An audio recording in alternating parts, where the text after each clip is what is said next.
Hello बच्चों, यहाँ प्रश्न है कि फलन मापांक x ऋण 1 जोड़ मापांक x ऋण 3 का बिंदु x बराबर 2 पे अवकलन गुणांक क्या है ये बताना है। 4 विकल्प दिया हुआ है। चलिए इस प्रश्न को हल करते हैं। तो देखिए, अगर मैं मुख्य अवधारणा लिखूं इस प्रश्न को हल करने के लिए, मुख्य अवधारणा, तो अगर मुझे दिया हुआ है मापांक x इस तरीके से दिया हुआ है, तो इसको हम क्या लिख सकते हैं। दो केस बनेगा, जब x जो है वो क्या हो, धनात्मक हो, x जो है वो 0 से बड़ा उसके बराबर है, और x जो है वो 0 से छोटा हो।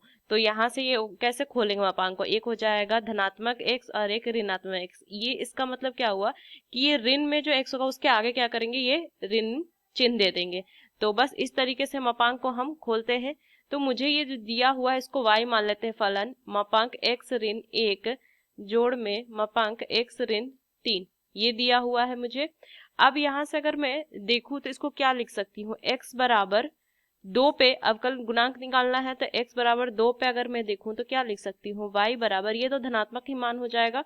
तो बस इसको देखिए, ये पहला केस क्या, बस धन करके x लिख दिए हैं, तो इसको लिख सकते हैं x ऋण 1। और यहाँ पे x को अगर मैं देखिए 2 रखी तो ये क्या हो जाएगा, ऋणात्मक मान देगा। तो यहाँ से हम लिख सकते हैं ऋण, इसको कैसे खोलेंगे, ऋण चिन्ह देके, तो x ऋण में 3 ये लिख सकते हैं। तो देखिए y का मान कितना हो जाएगा, x तो कट जाएगा, मान आ जाएगा 2। अब यहाँ से इसका अवकल गुणांक ज्ञात करना है, तो कर देंगे, तो dy बटा dx क्या हो जाएगा, इसका मान तो 0 का, अगर हम इसको अवकलन करेंगे तो इसका मान तो 0 आ जाएगा। 2 का अवकलन क्या हो जाएगा, 0 होगा ना, तो ये इसका सही उत्तर हो जाएगा 0।